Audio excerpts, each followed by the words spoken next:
Thank you, Mr. Chairman. Welcome back, Secretary Rubio. Thank you for being here. I certainly agree with the chairman in terms of his comments relative to Nicolas Maduro. He was bad for Venezuela, he was bad for the region, and he was bad for the United States. I think the question we have to ask now is, was the raid to arrest him worth the cost? And I also share the chairman's admiration for the military operation that took him out. But the U.S. naval blockade around Venezuela and the raid have already cost American taxpayers hundreds of millions of dollars. Outside estimates are as high as $1 billion. And yet, the Maduro regime is essentially still in power. All the same people are running the country. Maduro's vice president, now the interim president, has taken no steps to diminish Iran, China, or Russia's considerable influence in Venezuela. One of the reasons that has been given for the mission. Her cooperation appears tactical and temporary and not a real shift in Venezuela's alignment. In the process, we've traded one dictator for another. So it's no wonder that so many of my constituents are asking, why is the president spending so much time focused on Venezuela instead of the cost of living and their kitchen table economic concerns? Unfortunately, I think this has been a pattern across the administration, losing sight of what actually advances America's interests and delivers results for the American people. Take the elimination of personnel and departments that were critical to our national security, for example. These are cost-effective tools like Voice of America that help us advance America's interests globally. And Mr. Secretary, as you remember, you strongly supported most of these programs when you were on this side of the dais. The administration says those cuts were about saving money, but the total federal spending last year went up by 4%, not down. We spent more, not less. As a result, our adversaries like China are expanding their influence. And there is broad bipartisan agreement in Congress that China is the central strategic challenge of our time. The President himself has said that as well. But we're cutting foreign aid and diplomacy tools.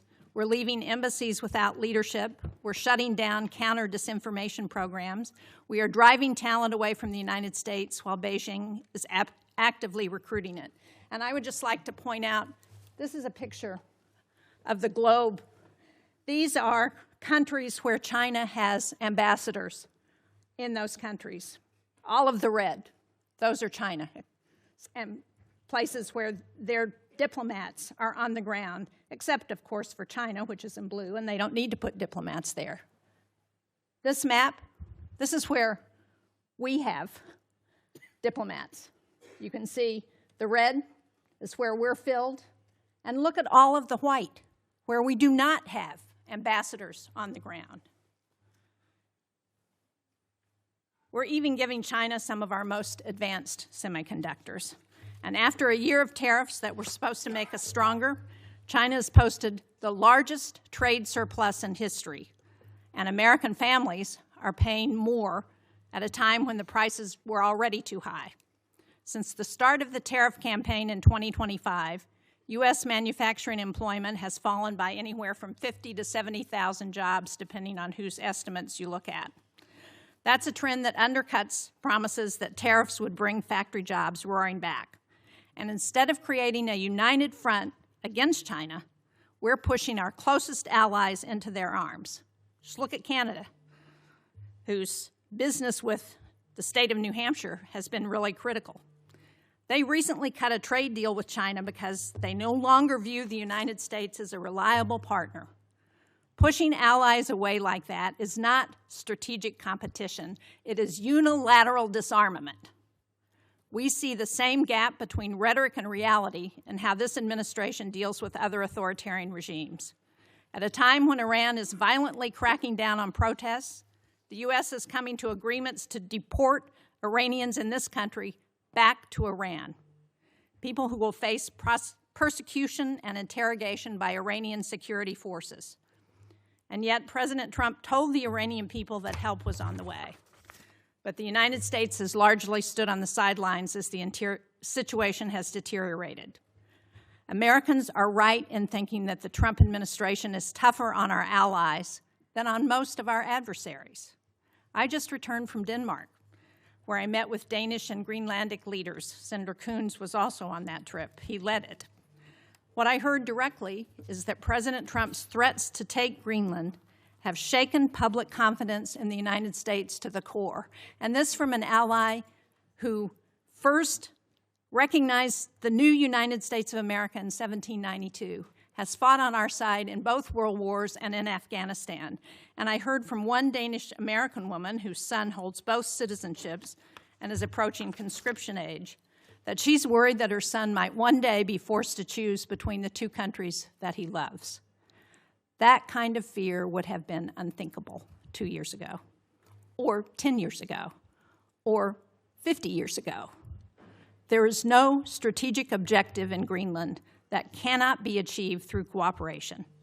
The only thing these threats have accomplished is weakening trust in the United States. That trust is the foundation of our alliances, and at a moment when Russia is waging the largest land war in Europe since World War II, we should be strengthening allied unities. Instead, we're undermining it. European allies are worried about open conflict with the United States. Canadian trading partners are turning toward China instead of the U.S., and the constant threat of new tariffs raising prices and making it impossible for businesses to invest is ever present. So, from Venezuela to Europe, the United States is spending more, risking more, and achieving less. That does not project strength. It hands our adversaries exactly what they want. Thank you, Mr. Chairman. Wait just a second. We have one more thing to share. We want to say a heartfelt thank you for watching and supporting PBS News. Without you, we simply wouldn't be able to provide the news and the information that you trust. So thank you from everybody here at PBS News. Support journalism you trust. Support PBS News. Donate now, or even better, start a monthly contribution today.